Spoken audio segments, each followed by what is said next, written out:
I actually would kind of like to touch on how I got to 92,000 points or miles in a short amount of time, especially as someone who was still very much a beginner, that there are other things out there aside from getting the card. Yes, the sign up bonus is going to get you probably a good chunk of points, and referrals will get you another 10,000 points. But one thing that I think people maybe don't use as much is the Mileage Plus X app. Signing up for Mileage Plus Dining or Mileage Plus Shopping, there are some real opportunities there to earn points. And then also keeping your eye open for any special promotions that you may get via email, especially as a card holder. So another perk through the Mileage Plus membership and also through the card is getting a discounted rate on Clear.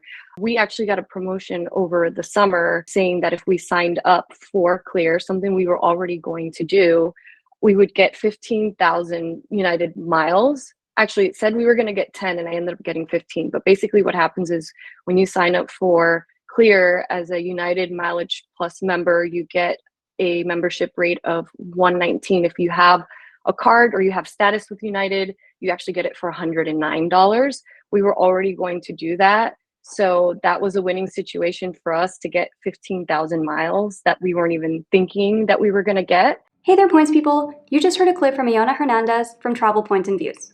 Ionna is originally from Panama and grew up in South Florida, where she's currently based. She sailed around the world as a student on semester at sea and continues to travel frequently on her own, although it hasn't always been easy. Her 20s were spent struggling to pay for school and figuring out her financial journey. In her 30s, she became obsessed with personal finance, which led her to the world of points and miles. She's visited nearly 30 countries and 24 states, plus Washington, D.C. In this episode, Ionna and I discuss how to get free flights on United by leveraging the United Excursionist Perk. You can get into some really deep tricks with these routing rules, especially if you live near a smaller airport and always need positioning flights. If you're interested in taking advantage of the United Excursionist Perk, check out the United Explorer card, which comes with a variety of different perks, including access to additional award availability that you otherwise wouldn't be able to see on United's website. Remember, if you decide to apply for the United Explorer card or any other card, never apply directly through Google. Always use a friend or creator's referral link. If you're interested in supporting this show when you apply for your next card, check out geobreezetravel.com/cards. And if you're not sure what card is right for you, I offer free credit card consultations at geobreezetravel.com/consultations. We have the links to the United Explorer card and the free consultation form for you in the show notes as well. And now, on with the show. Welcome to the Geobreeze Travel Podcast, a show for anyone wanting to level up their travel hacking lifestyle. I'm your host, Julia Menez. I'm a travel hacker, coach, speaker, Filipina-American ENTJ who loves solid travel gear and using shortcuts on spreadsheets. On this show, I'm on a mission to bring you travel hackers from all walks of life to help you level up your travel hacking game. We dive into credit cards, miles, points, strategy, mindset, and the secrets behind how to travel the world for next to no cost. So, let's get hacking. Quick. What's the best way to use points for hotels like Marriott, Hilton, or IHG where the points price is tied to the cash price for a room? Leveraging Marriott and Hilton's 5th night free or IHG's 4th night free options can be a great way to get more out of your hard-earned points, especially at aspirational hotels like the St. Regis Maldives or Conrad Bora Bora. If you're struggling to find availability for 5 nights in a row, that's where Awaze can come in handy by showing you a calendar of all the available dates at the same time. Check out Awaze and get a free 5-day trial on its premium tiers at geobreezetravel.com/Awaze. Thank you to Awaze for partnering with this episode of the Geobreeze Travel Podcast. Hey, Ionna, welcome to the Geobreeze Travel Podcast. Hi, Julia. It's so nice to finally meet you. You as well. I am so excited to chat with you. We're going to talk about United today. We are going to dive into the United Excursionist Perk, which I think is one of those favorite tricks that people have once they know how to take advantage of it. And we're going to talk about all sorts of other cool United things. But before we jump into all of that, tell us a little bit about yourself and your background, and how did you get into the game of points and miles? Sure. My name is Ionna. I'm originally from Panama, but I grew up in South Florida. I've always just been obsessed with different cultures and languages. And naturally that kind of led me to, finding a way to travel more often. And that's the points and miles game. Absolutely. When you were first getting started, were you taking one step at a time, or one of those, oh my God, this is so cool, let's just go from 0 to 60 in 12 seconds kind of person? I definitely took the long route. So I've known about points and miles for at least, 4 or 5 years. And I knew, signing up to loyalty programs and things like that, especially for flights, that I could earn some points and eventually every so often travel for free. But the one thing that I wasn't willing to commit to and that I couldn't do was sign up for credit cards. And that's because I didn't really have any credit history. I've always been very responsible, but in my 20s, I made a silly mistake. I traveled on a program called Semester at Sea while I was in college, and I got a credit card right before I left. And I was very responsible about paying. But once I left, I was actually unable to sign into my account. And I did try to sign in from, the middle of nowhere, some, computer cafe in Ghana. And I was locked out for 4 months. And 4 months, 25%, interest rate. By the time I got back, it had grown out of control. And I never wanted to touch another credit card again in my life. So I went many years without having a credit card and had to go the long way of being an authorized user. And then my first credit card was actually Chase Freedom Unlimited. I knew I had to hold that for at least a year, or at least I thought, and then kind of jumped into a Chase Sapphire Reserve straight from there a year later. And that was back in 2018. And I didn't get another credit card until 2022.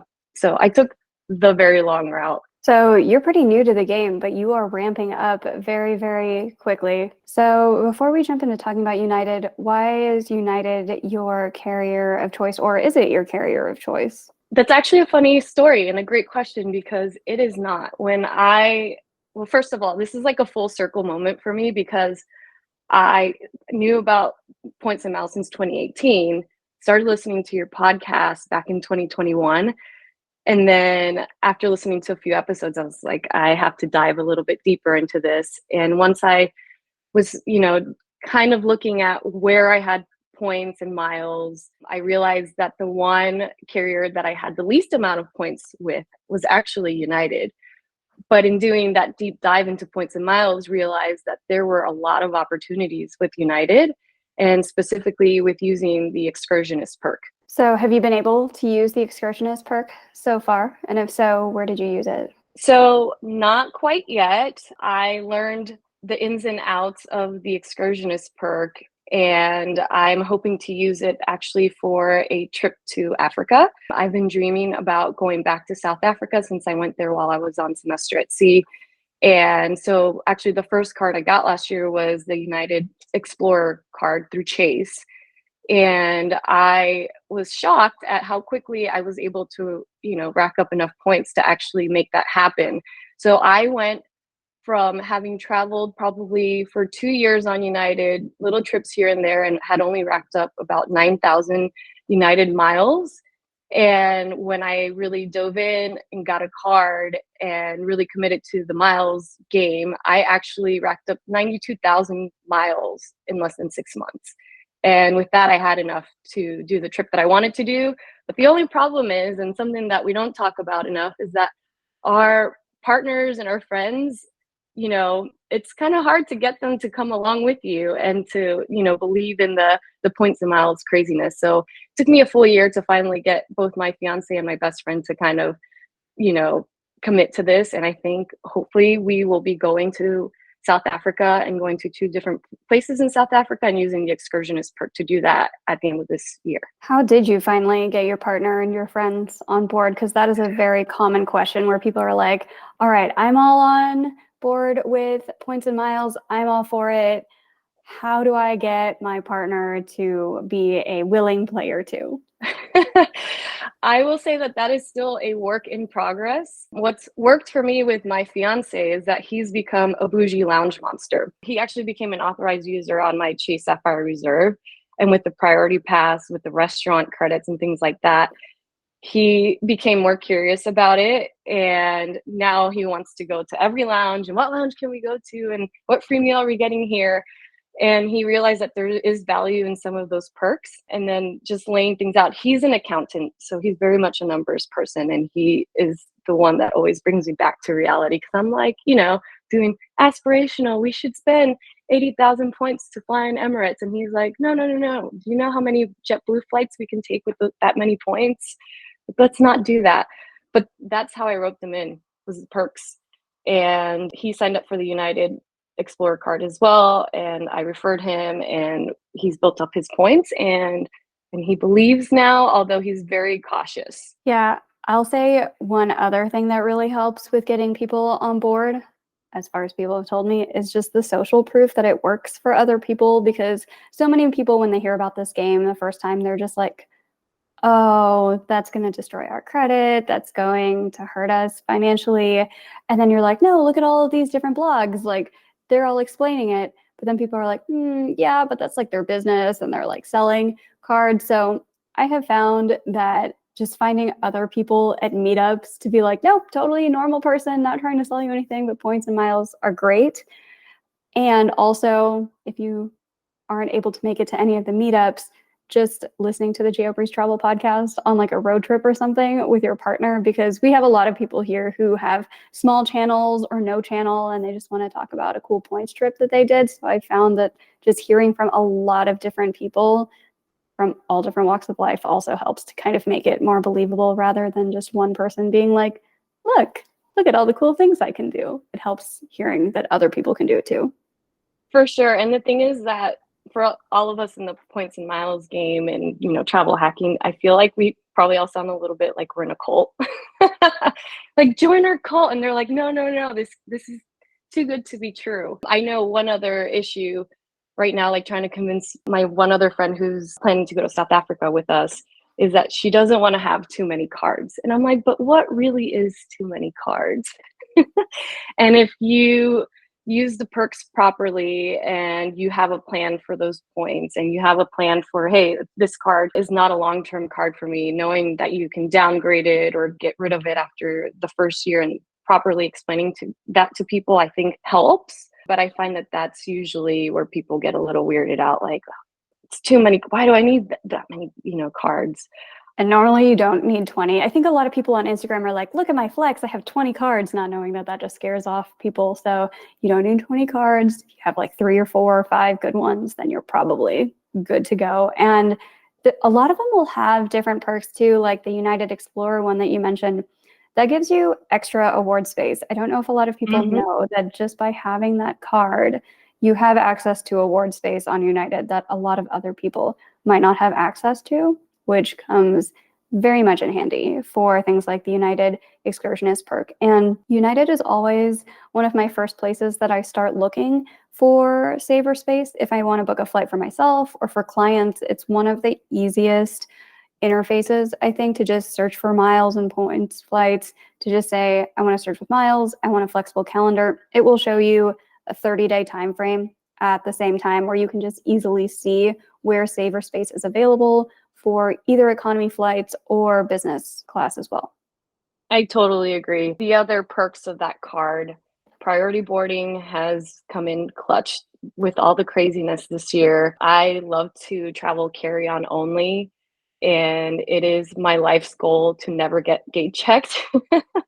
So having that priority boarding is awesome. Also, the 2 lounge day passes for United is a nice perk to have, although I will be completely honest and say that mine are probably going to go to waste this first year that I've had them, because the one opportunity I did have to use them was at Newark, and it seems like they have a permanent sign up saying, sorry, we're not accepting day passes right now, which is super disappointing. I'm going to try to give those away before they expire, but that's something to definitely take into account if you're considering this card, is that yes, it is nice to have those day passes, but usually the United Lounge won't accept them if they're over what they're calling overcapacity, which I really think is just that it's their busy time and they're just kind of planning ahead for it, because it did not seem busy at all. Yeah, Newark was my home airport for about 3 years. And for those 3 years, we didn't really have other lounge access. Like, we had a priority pass lounge, but then it's getting revamped and turned into a Centurion lounge, I think, or some other nicer lounge.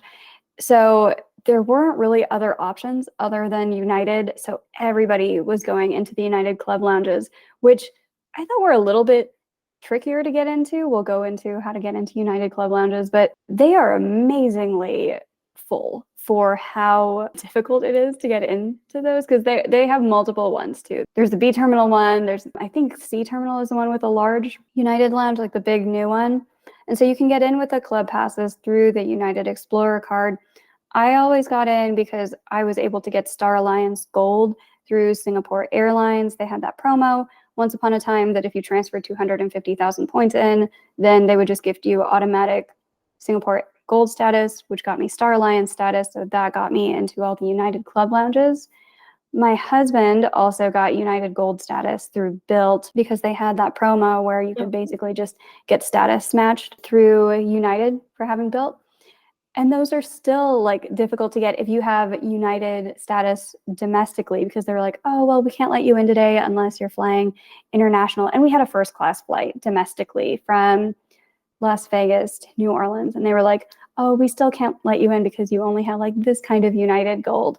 Whereas since I had it from an international carrier, they let us in through me having Star Alliance Gold through Singapore Airlines, but not him having Star Alliance Gold through the domestic airline. So it's a whole thing. And even though it's a whole thing, it's still so crowded in those lounges sometimes, especially in hubs. We actually have a brand new United Lounge here in Fort Lauderdale where I'm based.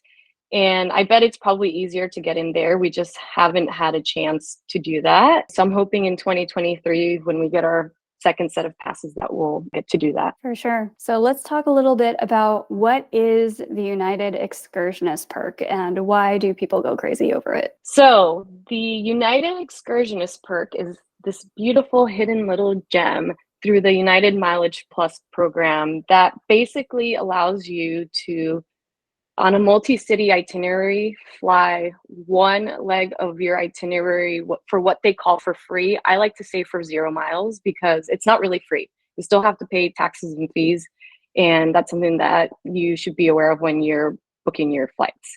So for example, I'll tell you what I'm planning to do for our trip to South Africa. United flies direct from 2 cities on the East Coast. That's from Washington, D.C. at Dulles, and also from Newark. And what we plan to do is to fly out of one of those 2 cities, fly to Cape Town, spend a week in Cape Town, and then go on safari. So that means we'd have to fly up to Johannesburg to get to Kruger National Park. So from DC or Newark to Cape Town is one leg. Then Cape Town to Johannesburg is another. And then I would fly back from Johannesburg to DC or Newark. Well, that leg between Cape Town and Johannesburg using the Excursionist Perk should be free. And that's because the Excursionist Perk says that if your flight starts in what they call one region could be North America, Europe, Asia, Africa. If it starts in one region and then you take a flight in another region between one place to another, and then from that second region fly back to the region where you originated from, that in-between region should technically be 0 miles. You could do something way more exotic than just staying within the same country. I think United also flies to Ghana, for example, another great place in Africa to visit. And you could, for example, fly from Cape Town to Ghana before you come back to the US. And that flight from Cape Town, South Africa to Ghana would be 0 miles. I know there's more advanced things that people do with the Excursionist Perk, but I think that this is the easiest way and the best way to get the most value out of this perk. So we can jump into the more advanced things in a little bit, but let's recap. Like, if this is the first time you've ever heard of this, where you're just like, what just happened? So what this is intended for is, let's say you're flying New York to France to Greece back to New York. That France to Greece leg is going to be free. You have to follow a few rules. Like, the whole thing has to be booked on united.com using points. And like you mentioned, if the first leg is economy, your second leg is going to be in economy for it to be free. You could do business economy or something like that. But if you did business class on points, you could get a free business class flight with United that way from France to Greece as well. So the rules are, let's say for this instance, we're assuming everybody's based in North America as their starting region. Leg 1 has to start in your starting region. Leg 2 has to start and end not in your starting region, but within a self-contained region. And we'll talk about what the regions are in a little bit because it's not necessarily just by continent. So leg 1 starts in your region. Leg 2 starts and ends not in your region, but within the same region. Leg 3 ends in your region. So with the example, New York to France to Greece back to New York, it starts in the US. The second leg is France to Greece, which is both not in the US and it's within the same region. It ends back in the US. You can get really tricky with this because if you, for example, found a really good cash fare deal from the US to France, and then another good cash fare deal from Greece back to the US, or you found points flights on some other airlines, like, oh, there's a really good Air France deal, but only to go to France. I can't find a way home. Oh, there's like a really good Turkish Airlines flight from Athens back to New York. Oh, but like I can only find the one way. You can piece these together with United Excursionist Perk. It's tricky, but here's how you can do it. Let's say that you just booked a random United flight from New York to Boston on points. You could, on United.com, say, okay, I need a multi-leg trip. I need New York to Boston and Paris to Athens and then Boston back to New York or something like that. If you did all of that on one itinerary, your Paris to Athens trip is still free because it follows all the rules. Your first leg, New York to Boston, starts in the US. Your second leg, contained within a region, not in the US. And your third one, Boston back to New York, ends in the US. So for that, if you did this in economy, you could probably get those short legs for 5,000 points each on United. So you're spending 10,000 points and you got a free trip all the way across Europe. So this is great for positioning flights. If you're like, okay, well, I'm in Pittsburgh and all the good flights are out of New York. They're going to be on 2 different airlines anyway. You could just do your positioning flight to New York, do that Paris-Athens thing, do your positioning flight back. If you do it all on one itinerary, you're good to go.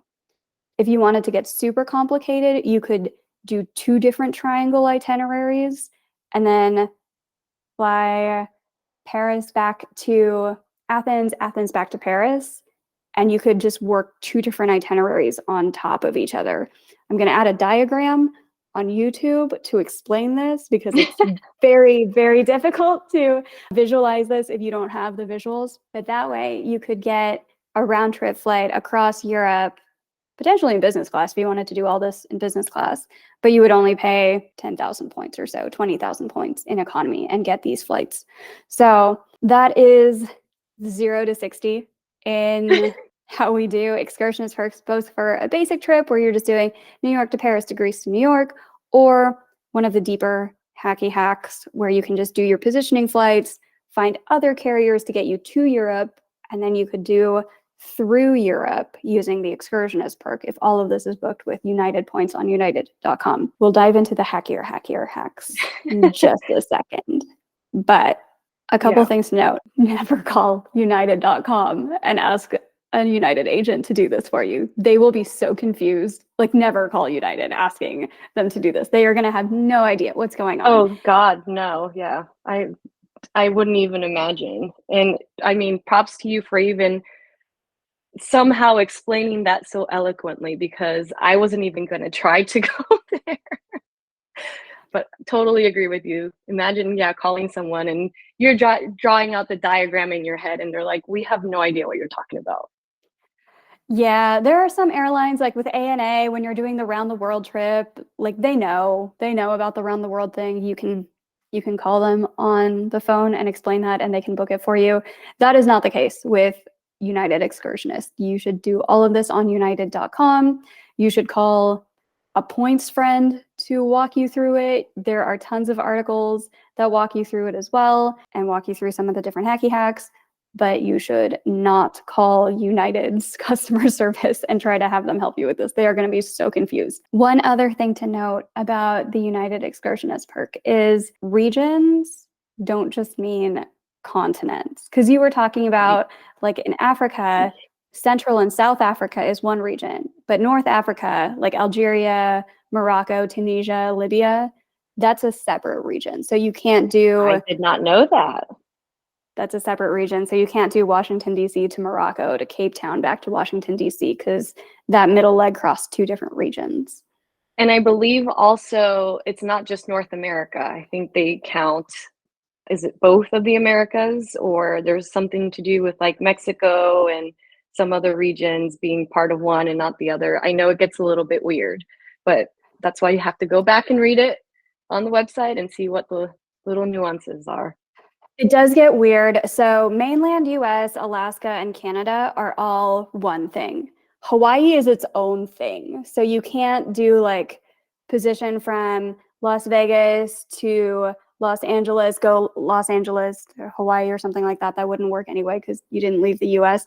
But Hawaii is its own specific region, which is annoying, except if you're in Hawaii, like if you're local to Hawaii, this is an excellent thing for you. Because let's say that you live in Maui and you're like, okay, I need a free flight across the US. Like I want to fly from Los Angeles to New York, but it's very expensive. You could just get a couple United flights from like Maui to Honolulu and then back, and then find a different way to get to Los Angeles. You could fly Southwest, you could fly Hawaiian Airlines, some other way to go to Los Angeles.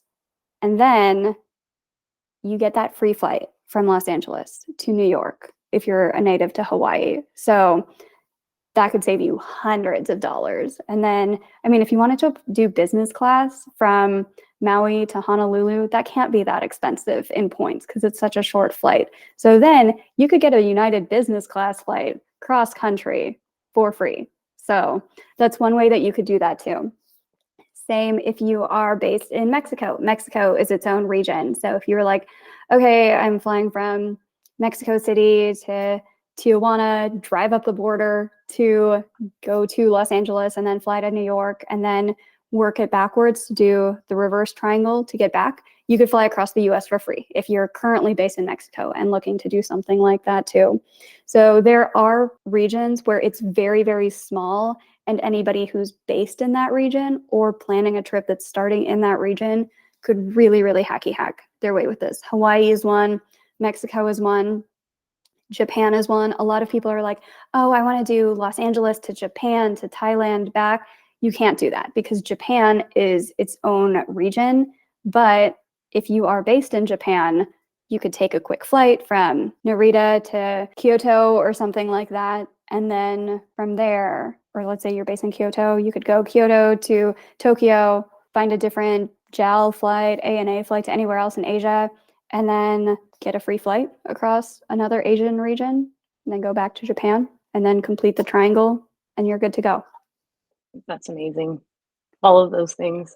I just learned so much. I mean, even just the plain and simple, like very vanilla excursionist perk, is exciting. But when you start getting into the hacky hacks, oh man, the possibilities are endless. You do have to take that first flight. So if you're like, oh, do I even have to do the positioning flight from like Kyoto to Narita in that example? You do have to do the first one, or else the big free one, you've forfeited that if you don't take your first one. But the third one's completely optional. But I mean, it's a free flight if it's your positioning flight anyway. So you could do that. The easiest region, I think, to think about is Europe because it's all one thing.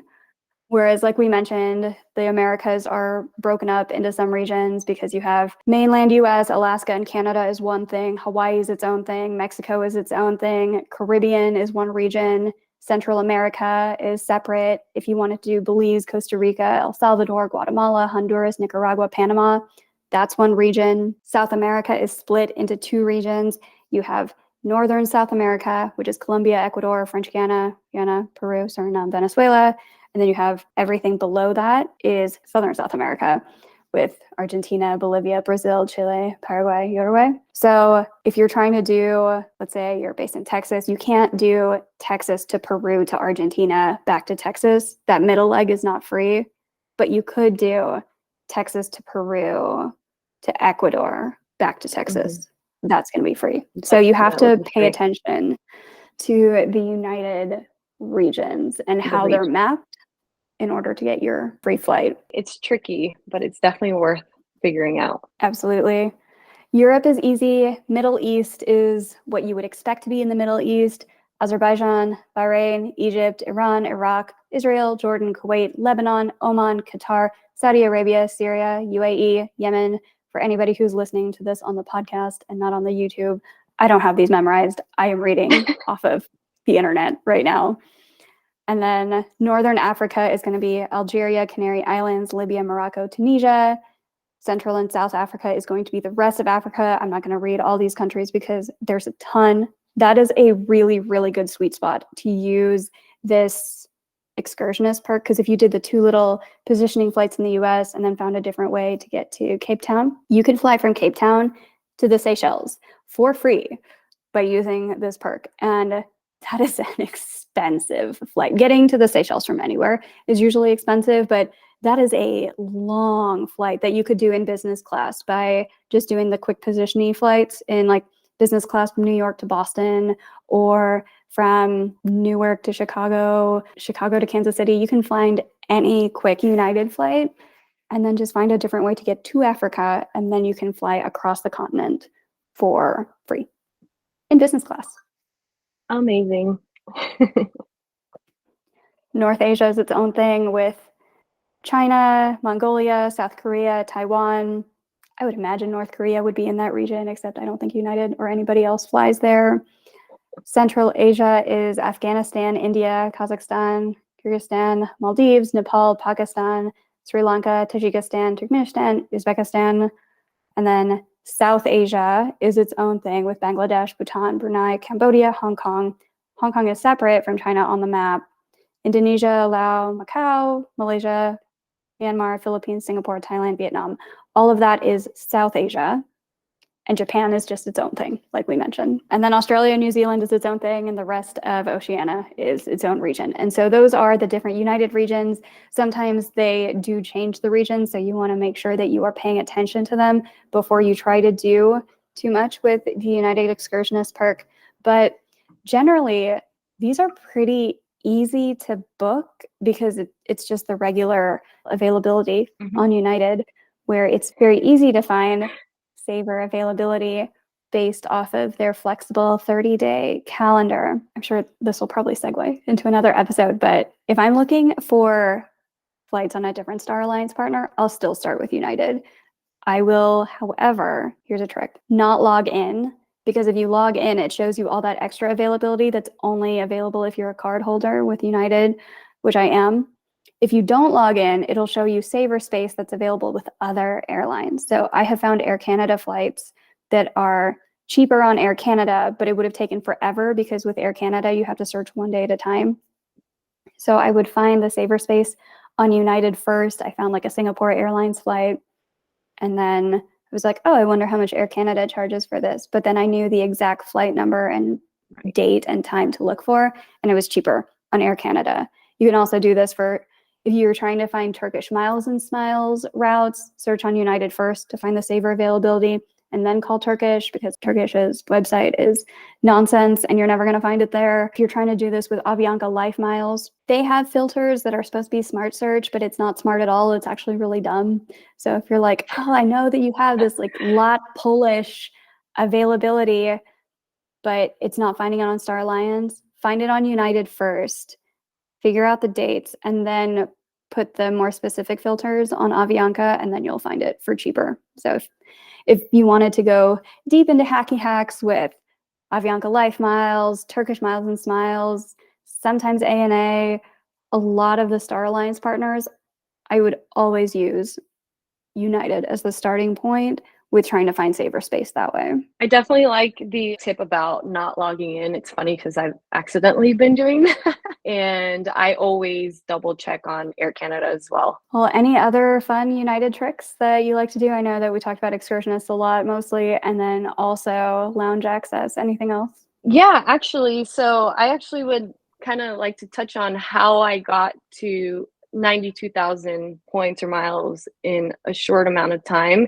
especially as someone who was still very much a beginner, that there are other things out there aside from getting the card. Yes, the sign-up bonus is going to get you probably a good chunk of points, and referrals will get you another 10,000 points. But one thing that I think people maybe don't use as much is the Mileage Plus X app. Signing up for Mileage Plus Dining or Mileage Plus Shopping.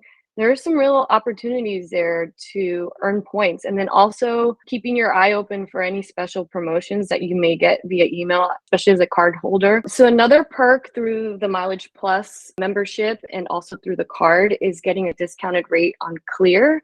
We actually got a promotion over the summer saying that if we signed up for Clear, something we were already going to do, we would get 15,000 United miles. Actually, it said we were going to get 10 and I ended up getting 15. But basically what happens is when you sign up for Clear as a United Mileage Plus member, you get a membership rate of $119. If you have a card or you have status with United, you actually get it for $109.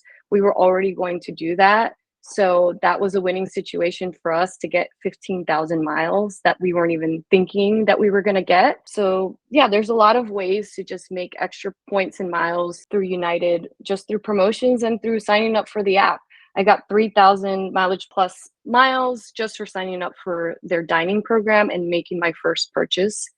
You do have to read the fine print. I think there's a minimum of, I think it's like $26 or something like that in order for you to qualify for that. But yeah, we made a lot of extra points here and there just for signing up for an app and for paying attention to the promotions that came in, and the points just piled in. And yeah, 92,000 points in 6 months. It's not too shabby. Yeah, not at all. That is amazing. And these promos are how people generally will earn a lot of points without having to open 20 cards like we were talking about at the beginning, where people are like, how do you get so many Amex points? Well, I don't have that many Amex cards. Like there's the bank bonus where they were giving out 60,000 points that I think is expired now, or there was 20,000 points just for turning on pay over time. I didn't even pay overtime. I just clicked the button, got 20,000 points for doing literally nothing. There were 20,000 points every time you added an employee to the business card once upon a time. I think all of these have ended, but they come up pretty regularly. So there are lots of ways to earn points and miles without having to open card after card after card, which I don't know if I'm supposed to say that because that's how we all make money in this industry. But there are a lot more ways to get points than just opening up tons of cards. For sure. And even in the app, sometimes you get random offers. Funny enough, I was just checking my United account today and I was like, how did I get to that number? I haven't phoned them. I got a random 500 miles just for, I don't know, I must have clicked something somewhere and didn't even do what I was supposed to do. And somehow miles just magically appeared in my account. So, and I'm not going to say no to that. So yeah, that's awesome. And I really like how United is pretty lenient with their United travel bank policy and cancellations and changes of itinerary these days too. So if you have incidental credits on an Amex Platinum or a Capital One Venture X or something like that, there's hacky hacks for that too, to just get it into your United travel bank, like with Capital One Venture X. If you just buy a $300 United flight through the Capital One portal, you'll get that credited back to your card, but then you can just cancel that flight and then the credit goes into your United travel bank. So you could do that. It works with the Amex cards too. I usually book flights that are about $99 and then just cancel them. And then I have $99 credits sitting in my account. So lots of different ways to do some of these more advanced things with United's program. Is the $99 because there's a limit to what will clear as an incidental? Yeah, some people say that they're okay getting away with $199. I always do $99 and I do 2 different transactions just so that it'll go the way that I want it to go. But I've heard that with some airlines, sometimes you're okay to go up to $200. My player 2 is our Amex expert in the house, and I finally convinced him to get the platinum. So we're working with all of that and getting all of the credits before they expire and all those type of things. And he actually had Delta, so unrelated to United. He had Delta as his preferred airline. And he somehow got an upgrade to Clear. I know that's very black and white, or I guess he upgraded to Comfort Plus seat. And we were told that was not going to work. And he still did it, and somehow it cleared. I don't know how that happened, but good for him. Yeah. Sometimes the travel gods just kind of smile upon upgrades clearing. please keep smiling upon him so that he commits to being my player too. I really need him. That's awesome. So, with everything that you've learned about United and just points and miles in general, what would you say is your number one piece of advice for listeners today? I think my number one piece of advice is to just get started. I know that it can seem very scary and overwhelming, and like the rest of us are in a cult or we're just light years ahead of everyone else. But that's not really the case. Part of points and miles is part of personal finance, and everyone does everything differently. So if you're not comfortable getting 10 cards in the first 2 years or anything, you don't have to. I mean, we talked about so many other ways to earn points and miles. Sure, a credit card sign up bonus is definitely going to be the easy way to get a ton of points. But if you're not comfortable and you want to take it easy, you can go ahead and do that. So just get started. I promise that you will not regret starting. You will probably regret not doing it sooner. Absolutely. And if you are just getting started and you listen to this episode and you're like, what just happened? Where you're like, triangles, points hacking, trigonometry, I will do a walkthrough on screen share of how to book a United Excursionist flight, and I will attach it after this video. Yeah, you definitely got to send me that link, because some of it I'm like drawing the diagrams in my head. I'm like, I think I got that. I'm not really sure.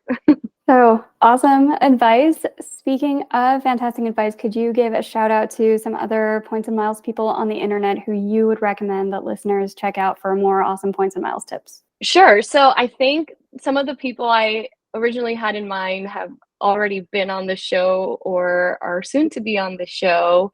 That was Kelly at the Points and Miles Doc and Jeannie at the Grady Bunch. But some other people I would recommend is Katie at the Money Misfit. She does a really great job of not just talking about points and miles, but also about personal finance. Like I said before, it's a huge part of this. I think it's really important. So she does a really great job with that, especially if you're a beginner. I think it's important to have good personal finance, a good foundation. The other would be Nicole at Nicole's Travel Tips. She's really awesome with buying groups, something that I have not felt comfortable doing just yet. But if you want some creative ideas on how to meet sign-up bonuses and also just great destination content, she's great as well. And then another account to check out, she's a newbie to the Points and Miles content creator world, but has some great tips, is my friend Sandy at Sandy's Point of View. And she has definitely become the definition of the student becoming the teacher.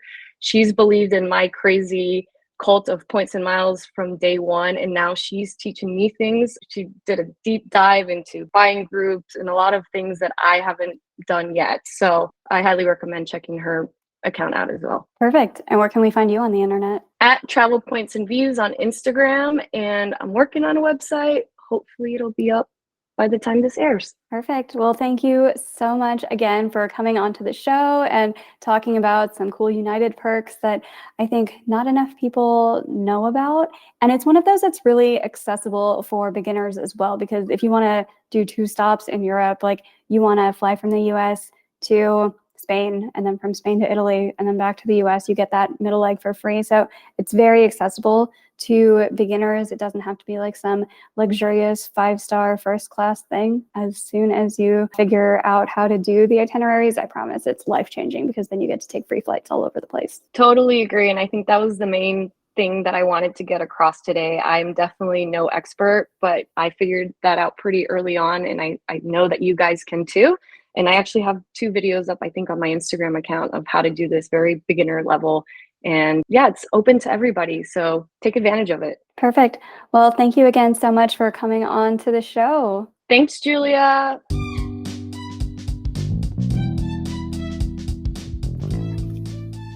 Thank you so much for listening to today's episode of the Geobreeze Travel Podcast. If any of the cards mentioned in today's episode piqued your interest, please check out the links in the show notes for more information on any of the cards. Also, if you apply for a card using the links on that page, I may receive a commission too, so please and thank you. P.S. I hear the links work better in Internet Explorer or Safari, and sometimes the credit card applications tend to glitch out in Chrome. Additionally, it would mean the world to me if you could subscribe to this podcast, leave a 5-star review, and share it with a friend. And if you would like to make even more travel hacking friends, please sign up for the Patreon to access our monthly masterclass hangouts. We dive deep into a particular points program each month, and you'll get to ask all of your travel hacking questions and enjoy being around other people who enjoy points and miles just as much as you and I do. If you would like an invite to the next one, head over to geobreezetravel.com/hangouts to sign up to be on the invite list. Take care and happy travels!